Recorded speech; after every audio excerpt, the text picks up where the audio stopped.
Dear students, welcome to education Mantra. तो जैसा कि हम लोगों ने पिछले टॉपिक में सेल और विल के बारे में देख लिया था, यहाँ पे यानी कि मॉडल ऑक्सिलरी में हम लोग पार्ट थर्ड को देखे थे, जिसमें मैंने आप लोगों को सेल और विल के बारे में बता दिया था।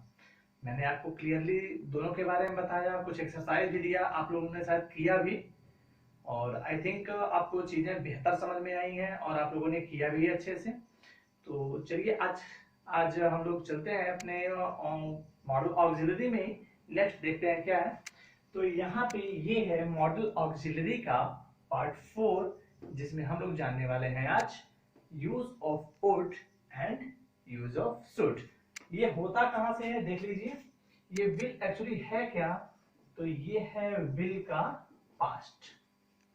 क्लियर? विल का पास्ट है वुड और शुड। ये जो है क्या है, ये है सेल का पास्ट। क्लियर? मतलब वुड जो है ये विल का पास्ट टेंस है और सेल का पास्ट टेंस शुड होता है।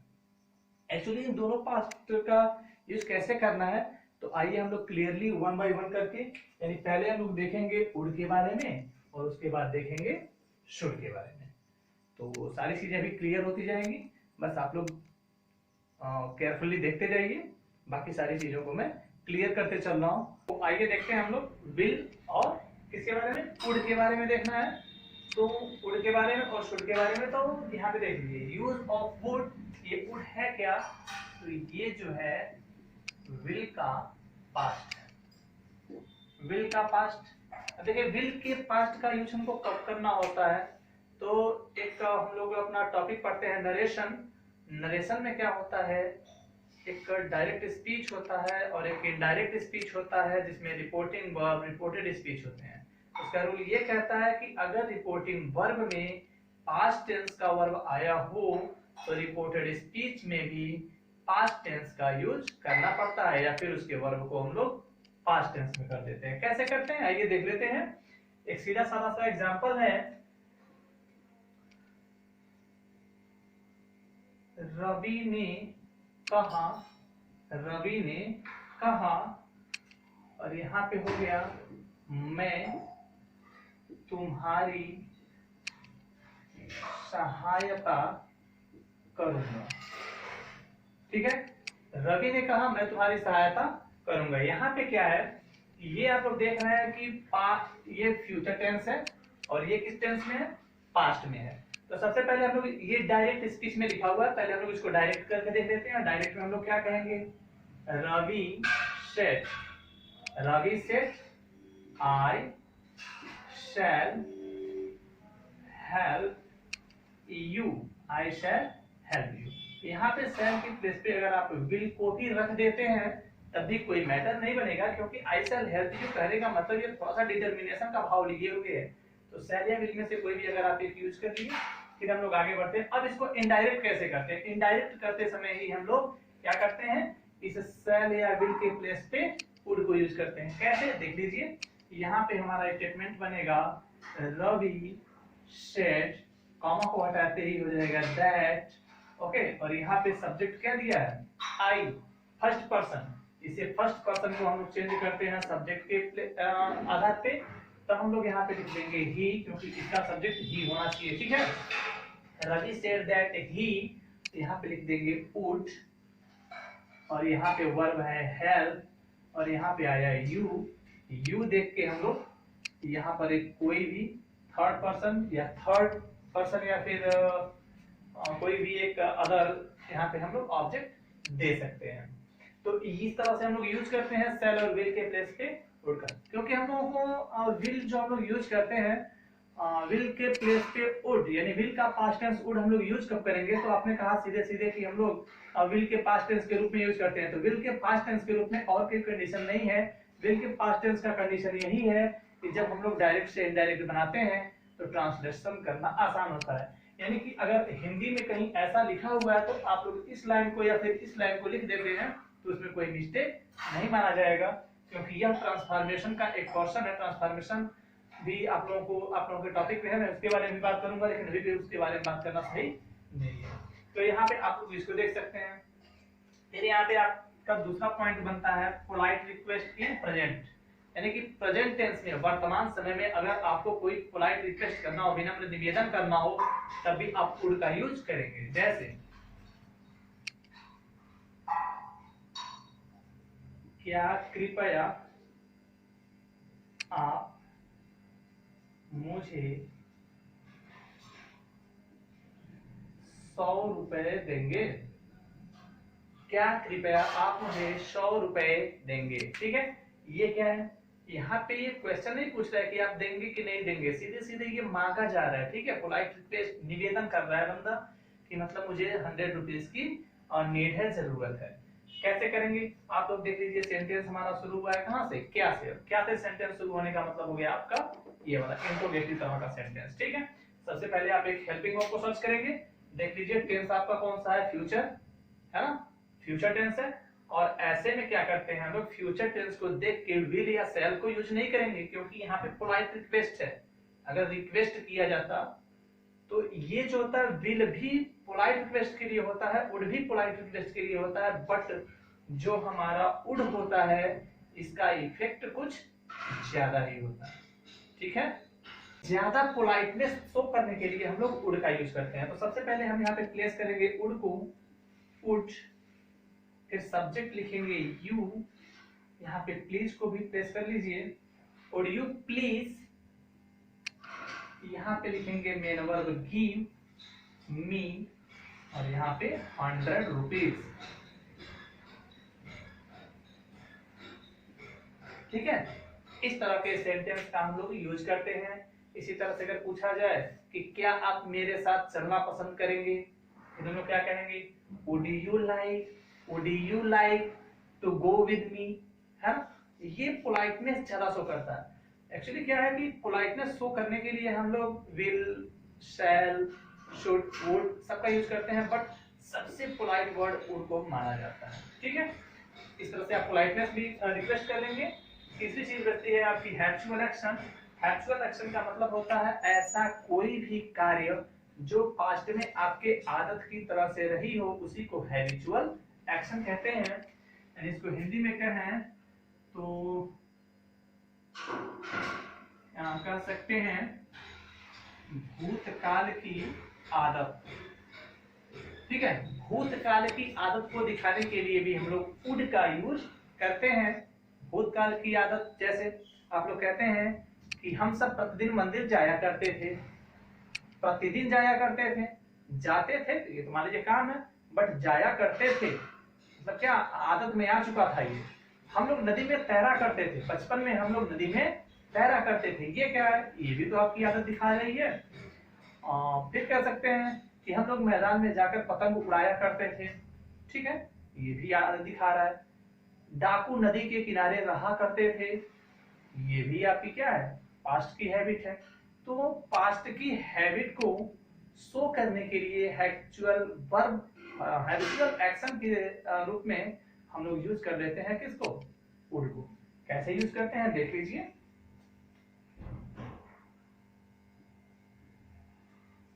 हम सब प्रतिदिन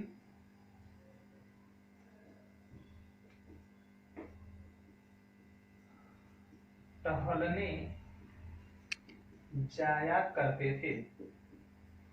ठीक है, सीधा सा एग्जांपल है, हम सब प्रतिदिन टहलने जाया करते थे। इसका मतलब पास्ट की बात कर रहा है, प्रेजेंट में प्रतिदिन जाते नहीं है, बट ये बात किसकी हो रही है, पास्ट की, जाया करते थे। ऐसे सिचुएशन में हम लोग फिर हेल्पिंग वर्ब के प्लेस पे वुड को ही यूज कर डालेंगे। सबसे पहले आपको सब्जेक्ट लिखना है वी, हेल्पिंग वर्ब के प्लेस पे लिखेंगे would, we would go to walk, और यहां पे लिख देंगे daily. We would go to walk daily, हम सब प्रतिदिन मंदिर जाया करते थे। We would go to temple daily. ठीक है, हम सब पतंग उड़ाया करते थे। We would fly the kite daily. इस तरह के सेंटेंस को हम लोग यूज करते हैं किसमें, पास्ट के हैबिट को दिखाने के लिए। अब हमारे पास तीसरा पॉइंट, जो चौथा पॉइंट जो बता हुआ है विश और प्रेफरेंस। विश का मतलब होता है क्या, इच्छा, इस विश का मतलब होता है इच्छा और प्रेफरेंस का मतलब होता है प्राथमिकता। ठीक है, इनके बारे में भी बात कर लिया जाए। विश इच्छा है और ये प्रेफरेंस क्या है, प्राथमिकता। अब इनके बारे में हम लोग तो आइए हम लोग देख लेते हैं इसको। विश और प्रेफरेंस, विश या प्रेफरेंस को हम लोग कैसे शो करते हैं। मान लीजिए अगर कोई एक छोटा सा एग्जांपल आ गया, मैं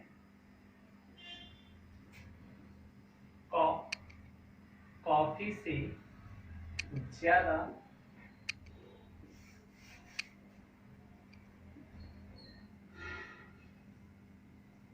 मैं चाय से ज्यादा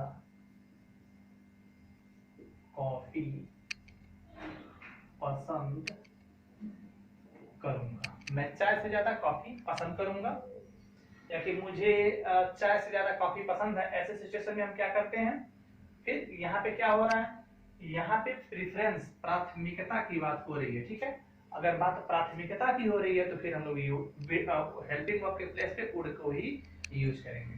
कैसे, आई वुड प्रीफर क्या पसंद करेगा भाई, कॉफी। तो यहाँ पे लिखना पड़ेगा कॉफी टू टी। ये हो गया clear, I would prefer coffee to tea. एक और एग्जांपल देख लेते हैं,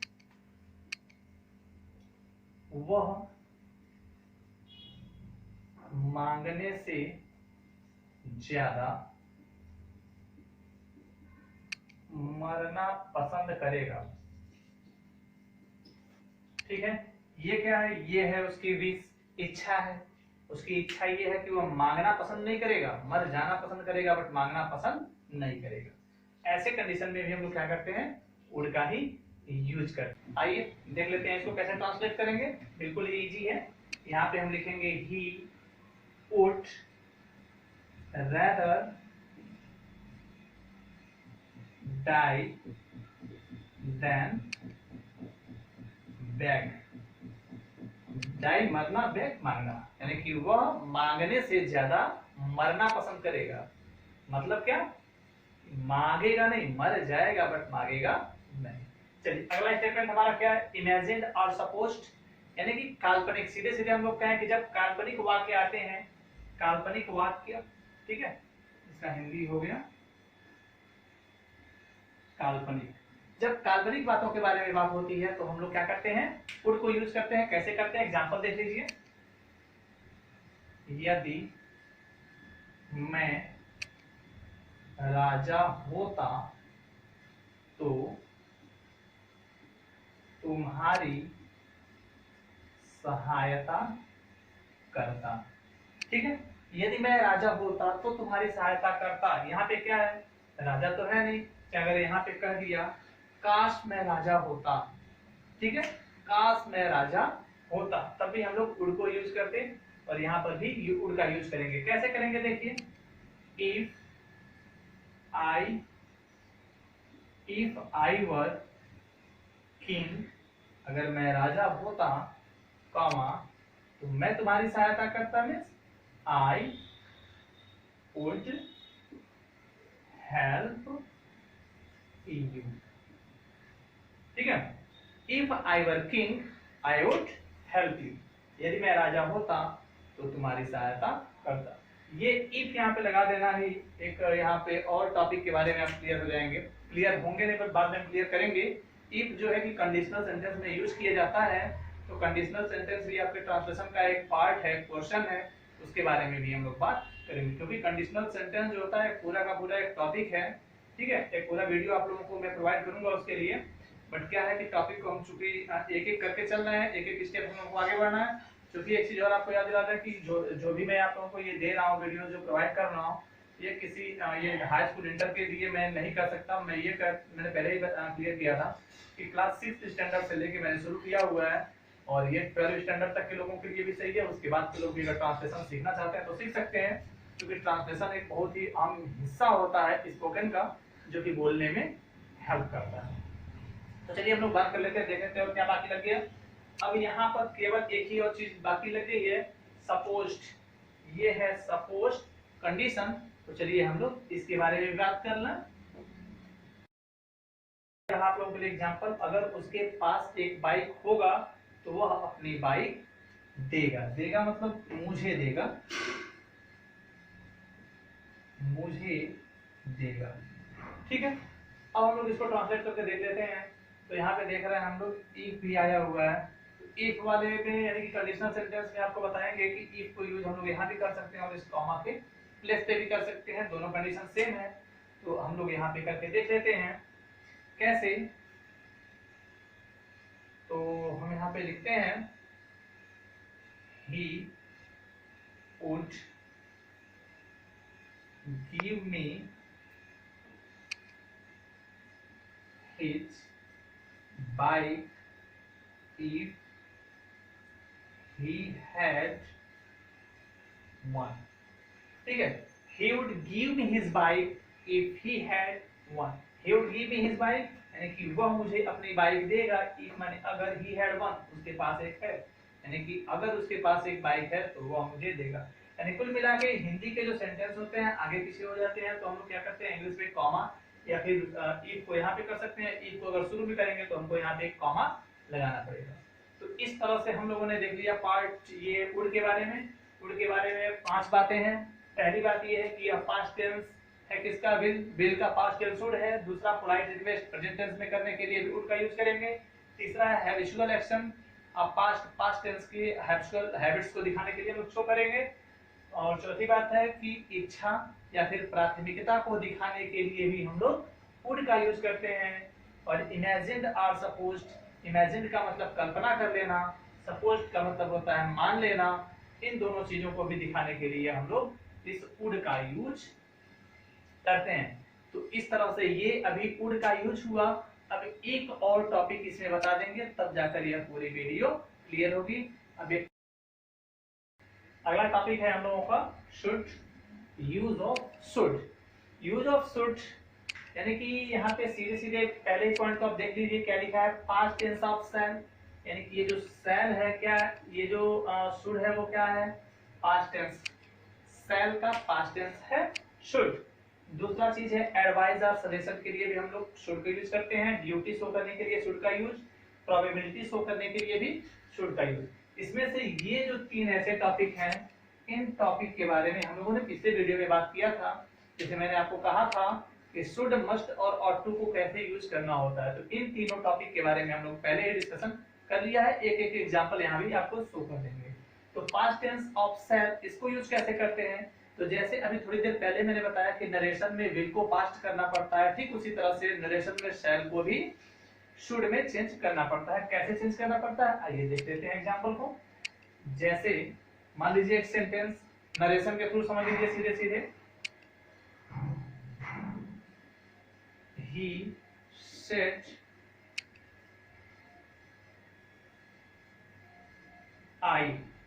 I said, और यहां पे अगर मैंने लिख दिया I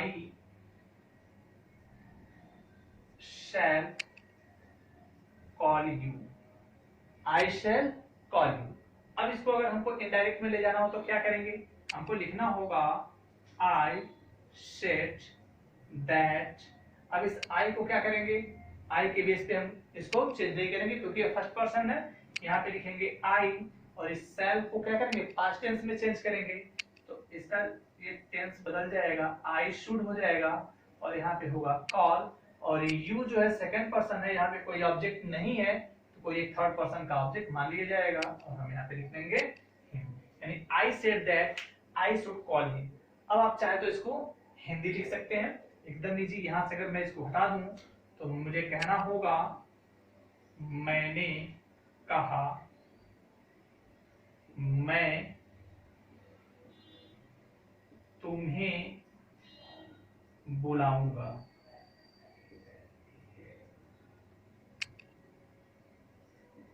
मैंने कहा मैं तुम्हें बुलाऊंगा, तो ऐसे हो गया I said I shall call you, मैं तुम्हें बुलाऊंगा।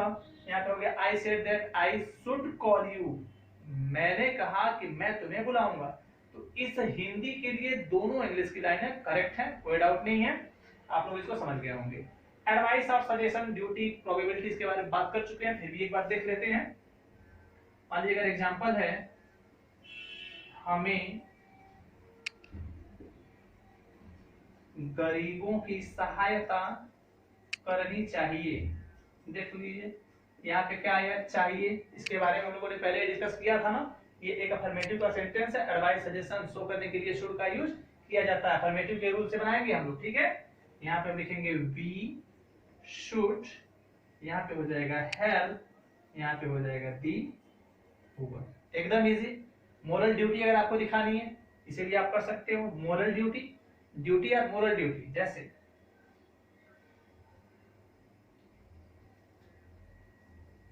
हमें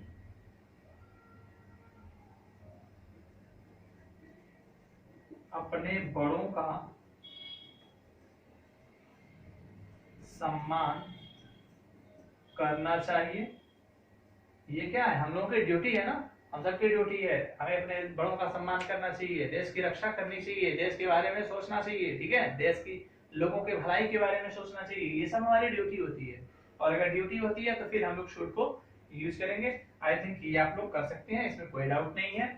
ये चौथी चीज दिखाती है प्रोबेबिलिटी, यानी कि संभावना। इसके बारे में हम लोगों ने बात किया था, बट हो सकता है कि, चलिए देख लेते हैं इसको भी। प्रोबेबिलिटी, संभावना कैसे दिखाते हैं।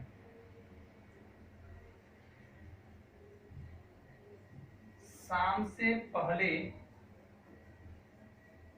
उसे यहां पर होना चाहिए।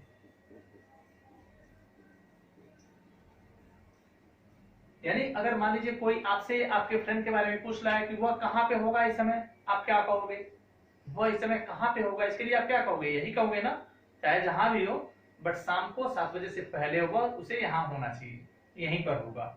इस तरह से हम लोग संभावना को शो करने के लिए ऐसे सेंटेंस को यूज कर लेते हैं। और अभी से चाहे तो आप लोग ट्रांसलेट कर सकते हैं। तो सब्जेक्ट से शुरू करते हैं। हम कहेंगे he should be here before evening. He should be here before evening।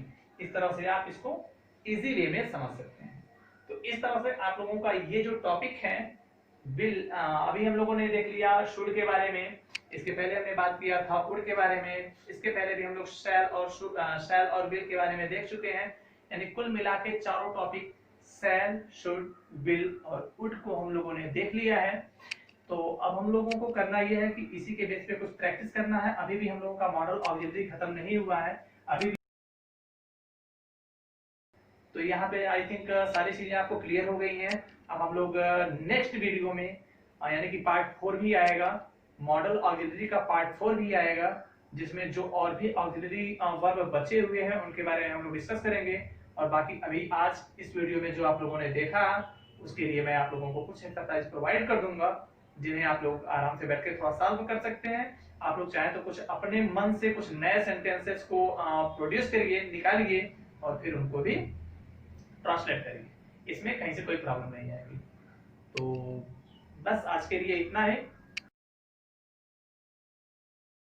Okay, thank you for watching this video.